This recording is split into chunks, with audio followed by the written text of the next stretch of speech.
You want to support Roland Martin Unfiltered? Be sure to join our Bring the Funk fan club. Every dollar that you give to us supports our daily digital show. There's only one daily digital show out here that keeps it black and keep it real as Roland Martin Unfiltered. By going to RolandMartinUnfiltered.com, you can make this possible. All right, folks, let's talk about this here. Earlier I showed you Kayleigh McEnany and her insane defense of Donald Trump's Confederate tweets trying to slam Bubba Wallace. Then we had, of course, his just beyond stupid speech over the weekend at Mount Rushmore, and that travesty of an event happening in D.C. It's real clear who Donald Trump appealing to. We knew it the moment he came down that escalator when he ran for president in 2015, and all the other media people not paying attention, black people, we knew what was going on. That's why I use the hashtag we tried to tell you. Well, he's really dealing with white politics. And everybody, of course, is so focused on what white people think because, frankly, they've been the majority in this country and the dominant force, but that is changing. We're 23 years away from America becoming a nation majority of people of color. In her new book, Zerlina Maxwell has this, The End of White Politics, How to Heal Our Liberal Divide. She joins me right now. Zerlina, what's happening? What's up? How are you? Glad to have you on the show. Bottom line is, we talk about how to heal our liberal divide.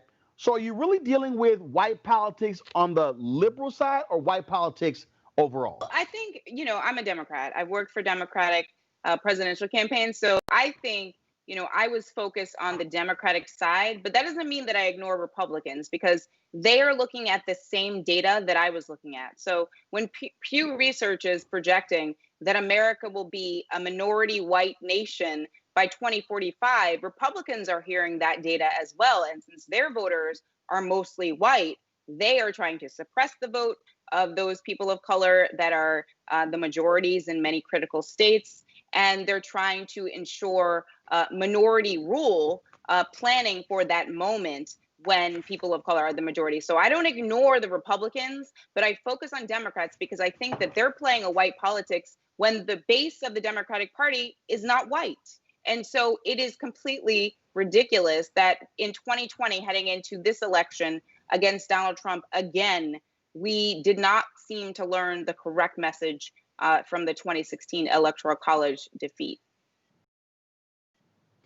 Oh, and to that particular point, I mean, the thing that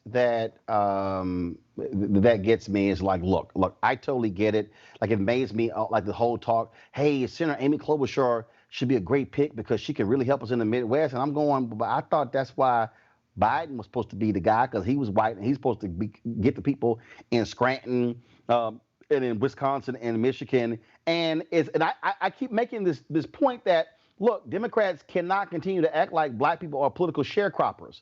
We're going to till the land but not benefit financially from tilling the land. Well, here's the thing, Roland. Black people live in Detroit. They also live in Milwaukee and in Philadelphia. And so this idea that we're going to try to get back that white working class male voter in the Midwest is a fantasy. What we need to focus on is turning out the 1 million+ black voters that turned out in 2012.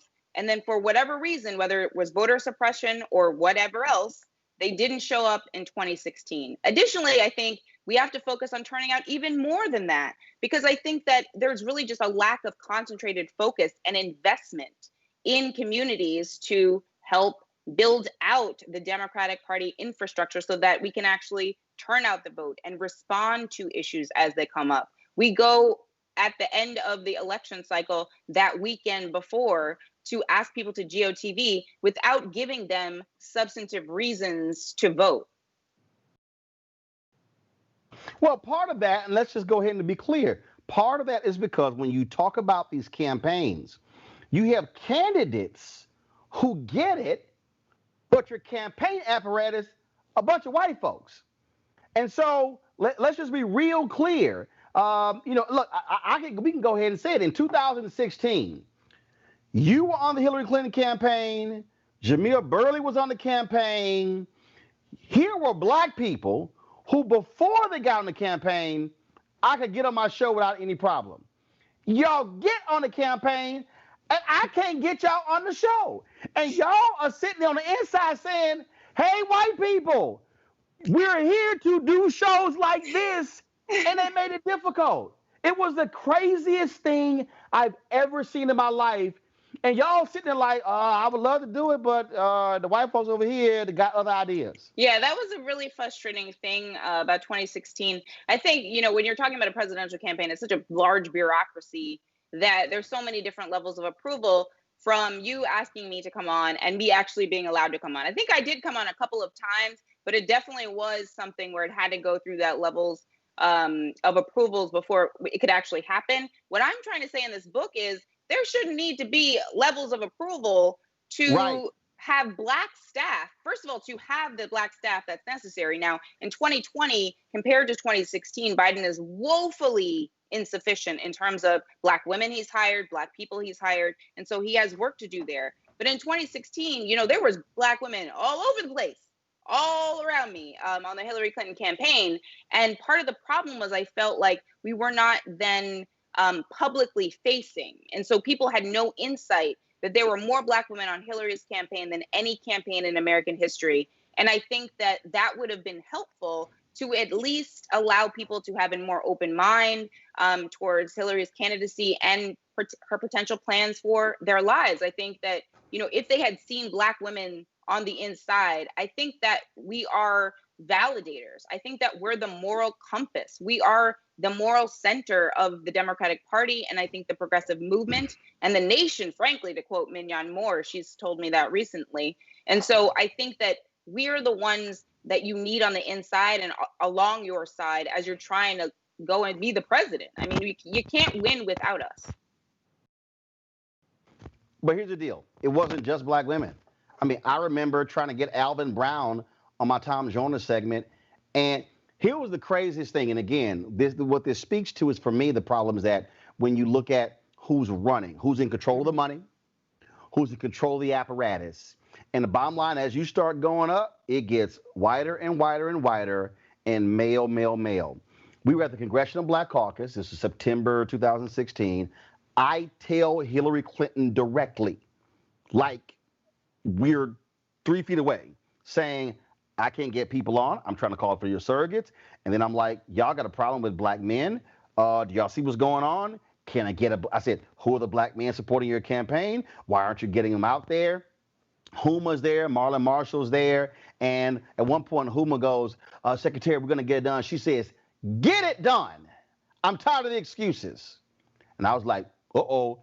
Then they get pissed at me because I raised the question. And I'm sitting there going, the next day, I asked for Alvin Brown, 11 hours, Zerlina, 11 hours. I didn't get an answer. And then finally, I think I just booked a black woman and had her on.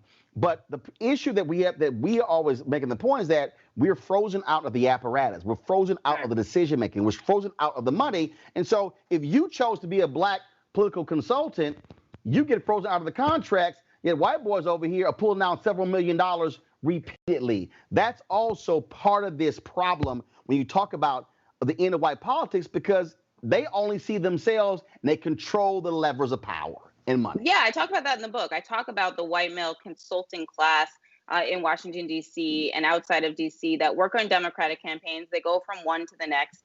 And oftentimes they think they know everything. And I think that part of the problem with that, I mean, we see this in the media as well. White men who are in charge, they sort of sit up on a perch and they observe, and they feel like they can then understand and, provide the best strategy for an experience that they have never had. And I think that the problem in 2016, I'm not seeing it as much in 2020 because I think that people are much more open about these kinds of issues, particularly in this racial reckoning we're going through. But I do think in 2016, part of the problem was, it just took too long for, folks like myself, folks like Minyan Moore and Maya Harris, to sort of get the message across of some of the changes that needed to be made. But I do ultimately think, in hindsight, that, the campaign did improve. It just wasn't enough at the end. You have a chapter called the hashtag kids. Yes. And the reality is appealing to those voters is a lot different than appealing to Gen X and baby boomer. Absolutely. You need to know how to use all of the social media platforms, and you need to know what content to put on those platforms and which surrogates potentially to use instead of Joe Biden, because you don't necessarily want Joe Biden on TikTok, but you want to make sure that his presence is ubiquitous throughout all social media platforms so that people that exist on those platforms and are using it in their daily lives are paying attention and are engaged, not just to vote in November for the president, but also to vote for all those down ballot races. And I think that, part of the errors I'm seeing so far is just the assumption that Joe Biden as the messenger is the wrong person to talk to young people. That may be true. I don't know that that's true. I actually think that, he's a pretty authentic guy. So I feel like he can sort of talk to anybody. That's one of his strengths in this moment, strangely. But I think that, part of the problem is they generally think that only the principal can be the messenger for the campaign. And their, surrogates are used in a strategic fashion. One of the things I hope they do, and I think that they're going to start doing it because I've seen that they're going to start doing influencer IG lives with campaign surrogates and celebrities with big followings so that they can at least get the message out in those social media platforms where the millennials and the Gen Z kids are. Because in 2016, there was sort of a dearth of knowledge about Black Twitter, what it is, what's going on there, and how to engage with Black people generally in social media spaces. So I think that that's one of the things that they can improve upon in this cycle. And I see them taking steps to do that. That's refreshing to see. One of the things that this chapter on the white resistance, I think is quite interesting, because I think part of this issue is that when you talk about campaigns, white folks don't see themselves in terms of their whiteness. So what will happen is, I use this phrase, they'll say, well, Joe Biden is going to meet with a group of Black pastors. Joe Biden is going to meet with a group of Latino activists. And then it's Joe Biden's going to meet with a group of business leaders. Well, they all white? And so they are uncomfortable. It's like they've been in power so long, they will identify everybody else based upon a group of women, a group of Blacks, a group of Latinos, where I'm like a group of white folks. And they're going to have to get used to being called that. And it sort of shakes them at their core, because they're kind of like, whoa, hold up. I'm like, yeah, if you're going to say meet with a group of Black preachers, I'm going to say he meet with a group of white preachers. Well, maybe they should be meeting with white preachers on the Democratic side. But I do think, part of the problem is we default to white as an identity, as, the identity that we start from, and then everything else is identity politics. Basically, what I'm saying in this book is that is backwards. We are doing identity politics. We just call it politics. And right. We start from the position that white men and what they want and what they need is, it trumps everything, for lack of a better term. And so I think when they make up 36% barely of the population, like, oh, really? Oh, okay. Yeah. One of the things I like to always remind people is that, by 2045, when white people are a minority, that we should also stop saying this term that I love to hear sometimes. We're going to become a majority minority country. No, white Americans will be the minority. That is the sentence. People of color, mostly Latinx people, frankly, will make up the majority in many states, even before 2045. In 4 states, they already are. So I think that, everybody needs to get the memo now, because Republicans actually are already going about efforts to suppress this vote that is emerging as a majority in many of these places. That's why they're putting people on the bench. That's why they're doing voter ID. That's why they're trying to suppress the vote. They understand the numbers. The Democrats just didn't get the memo. So one of the things I do want to talk about, you speak about the Obama coalition, and one of the things that I don't think people really understand is that to me the Obama coalition wasn't necessarily just this multiracial group. What it really was also was activating people who were in those critical groups. Mm-hmm. You talk about in the book 75 million millennials, more than baby boomers. But the key is having demographic numbers means nothing if you don't exercise your actual power by voting. And right. So the Obama coalition, they actually did that. And that to me, so people can tout, the Obama coalition, but if you don't get the Obama coalition out to vote, it means nothing talking about a coalition. Oh yeah, that's absolutely right. I think what I'm saying is that you sort of want to rebuild the same coalition, multiracial coalition of voters, but you actually have to try to get those different voters, right? And your point about the young people and how Obama, particularly in Iowa in 2007, was able to turn out young voters in Iowa, college students, sporadic voters that don't vote in every single election.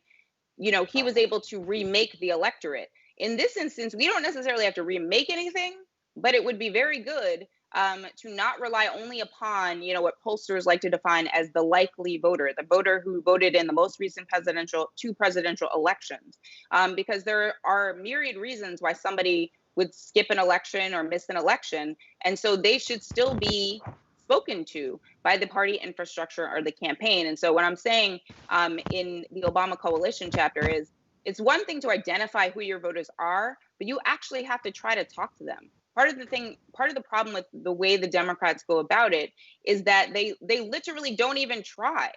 They're like, well, Donald Trump is terrible and racist. I mean, who else are you going to vote for? I mean, that's basically the argument, because they don't provide, substantive messaging and actual investment in those communities to turn out those sporadic voters that you're talking about. Also boots on the ground. So you have this passage where you say, my time on the Obama campaign as a field organizer in Virginia was very different from my time with Hillary in 2016, where I spent every day as a director of progressive media in the campaign's Brooklyn headquarters, clicking away at my MacBook keyboard, hoping that our message was reaching our audience. Campaigns like to say they are doing what Obama did and knocking on doors, but you'll notice that they usually aren't until it's already too late in the election cycle. These days, they do more phone banking than door knocking.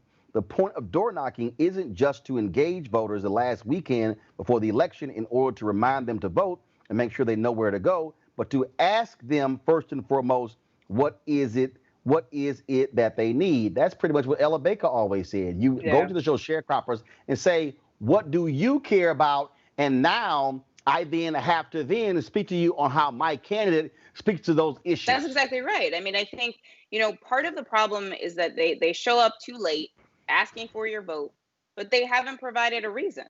And you need to give folks a reason. You need to show up early and be in communication on the ground. I mean, when I was a field organizer in 2008, it was my first job on a presidential campaign. It's the brunt work of a campaign.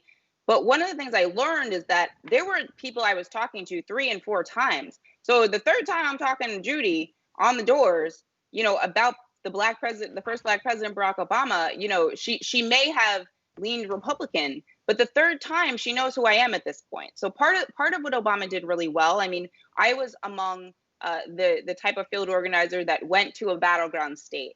But one of the things he did really, really well, he incorporated what they called the neighbor to neighbor program, which I cite in the book, which is basically people signing up and creating their own precinct teams. Now, this is not, a novel idea that no one has ever come up with before, and Democrats everywhere do this, but I think that they actually need to be serious about it. And instead, what they often do is, they'll do all of the GOTV motions.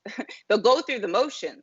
But they're not actually, their heart isn't in it, and they're coming too late, and they're going to church service every Sunday, a month before the election, but they're not talking to anybody who's outside of that church.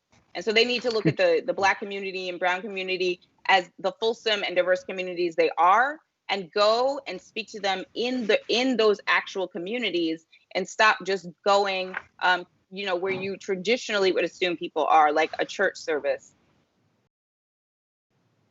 What is your assessment? And you talk about in the Obama coalition chapter, you talk about Senator Cory Booker, Congresswoman Lauren Underwood, Congresswoman Ayanna Pressley. But you look at this year, you had Congressman Julian Castro, you had Booker, Harris, who were running. Why do you think the minority candidates were not able to connect? Was it this belief that after 16, oh my God, we have to get an old white guy?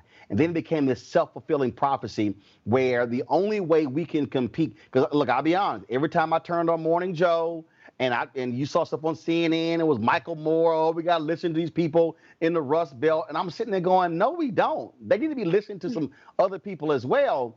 And I think what happened, it became a self-fulfilling prophecy that the only way we can compete against Trump is to go get an old white guy. And folks just said, okay, that's it. What do you think happened? Why the Black and Latino candidates could not connect with those voters in those early states? I think, it's a couple different reasons, because, as you know, we have a media filter. So everything that we're learning and understanding about these candidates is through that filter. And that filter is just like the campaign problem, where you have mostly white men in charge. And so, you're only getting a narrow perspective.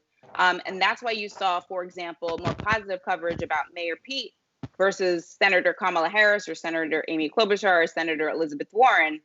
And I don't know about you, but like a mayor of a small town versus 3 women senators. I mean, there is 3 people in that conversation that are very serious contenders for president. And then there's Mayor Pete, who is a very nice person. But I just don't think that, the way the media covered him as if he was the second coming of Obama. I mean, people really said that. Yeah. That including some former Obama people. Right. I was like, weren't really confronting the privileges that he was afforded because he was showing up in a white man's body. And so, part of the problem is that you have a lack of imagination when it comes to who can be in positions of power. We were definitely traumatized after 2016. And so people definitely were concerned about who those white voters were going to vote for. I don't know how many times I've heard, older Black voters say, well, I like Kamala, but I don't know if other people will vote for Kamala or a Black woman, or insert the name of another candidate there. So I think part of the problem is that the fear of what sort of white moderate voters will do. But part of what I'm saying in the book is we don't have to worry about them. We don't have to worry about them. First of all, the more conservative white voters, they're Republicans. They are right. Republicans, and they have always been Republicans. When the 53% of white women voted for Donald Trump, that was not a surprise. That was consistent with 2012, 2008, and beyond. We don't win the white vote on the Democratic side. We haven't won the white vote since 1964. So I think part of our strategy should stop only supporting and financing, frankly, candidates of color who are more diverse and come from different backgrounds, because we are afraid that white Americans, more moderate white Americans, won't vote for a history-making candidate like that. I think, 2016 was a machination of a lot of different factors. If you list, 10 factors why Hillary Clinton lost the Electoral College, all of them are correct. They're all correct, right? You don't know which one had more or less to do with it. If it was Russia, if it was voter suppression, all of her gender, all of these things are relevant.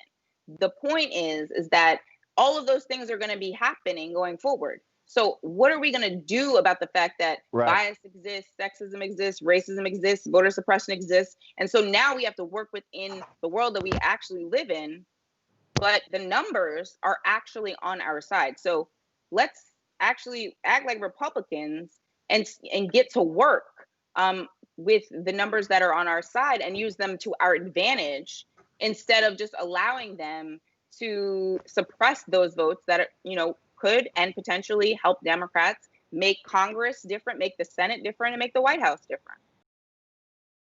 Well, but also, I think that's also a part of which, when you say the end of white politics, We got to go ahead and say it. We got to have the end of white media.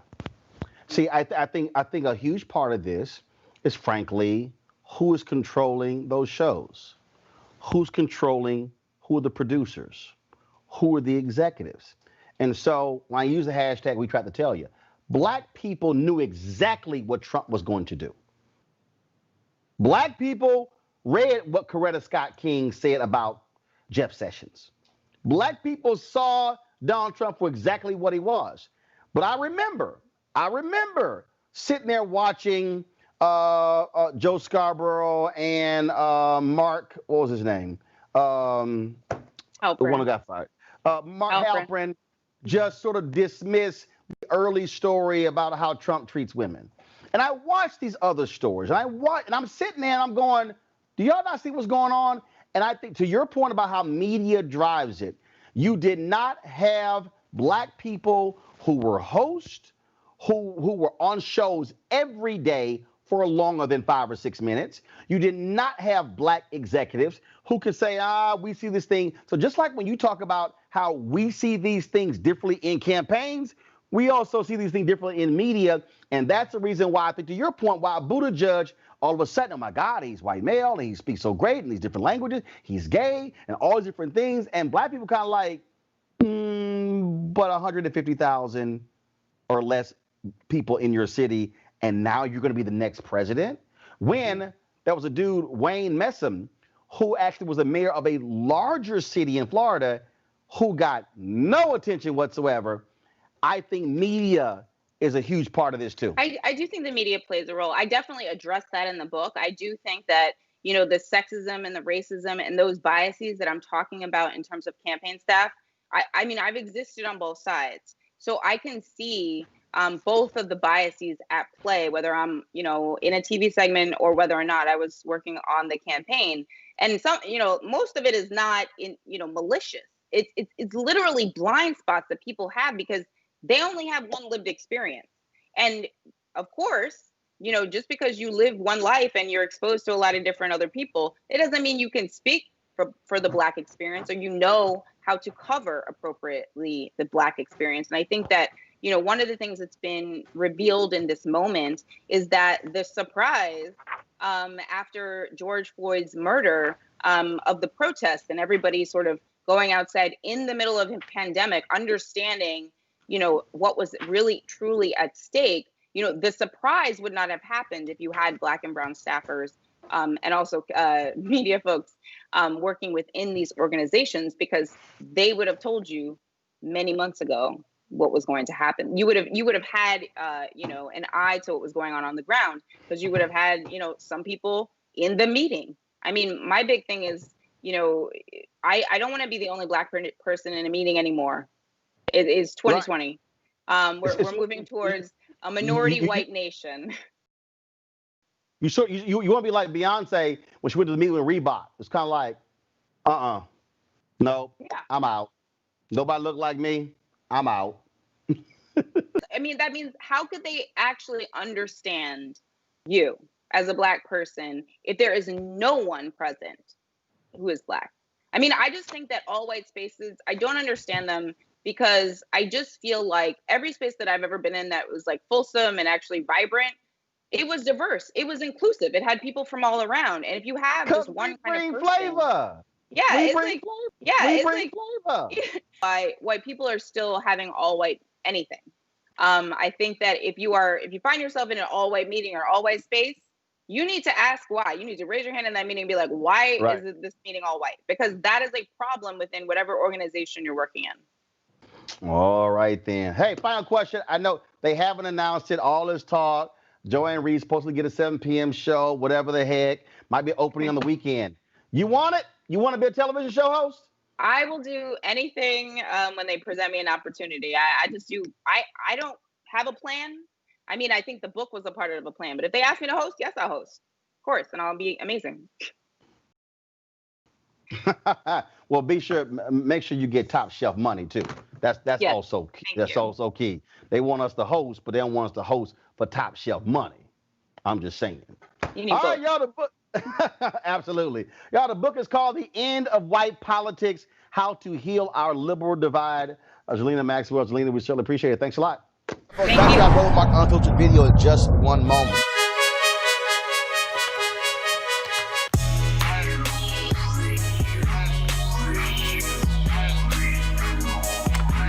All right, folks, the folks at Ceek.com have an incredible offer for you folks. And these are these 360-degree 4D headphones that you can use for music, you can Bluetooth, you can for gamers, all that sort of stuff. Mary Spiels, a sister, she's actually the inventor of these headphones. Phenomenal. I love the sound of these. They also have the virtual reality headsets, which allow for you to actually watch VR virtual reality videos, 360-degree videos. You just simply pop your phone right into here. And then, of course, if you you can also go like YouTube has an app as well that has a channel that deals with a lot of those VR ads. And so you can actually do all of that, folks. Check this out and pop it on. And guess what? Check out your virtual reality videos. Go to Ceek.com, Ceek.com, Ceek.com, Ceek.com. Use this promo code right here, RMVIP2020, RMVIP2020 for a discount on these headphones. And then, of course, when you support them, you support this show, Roland Martin Unfiltered.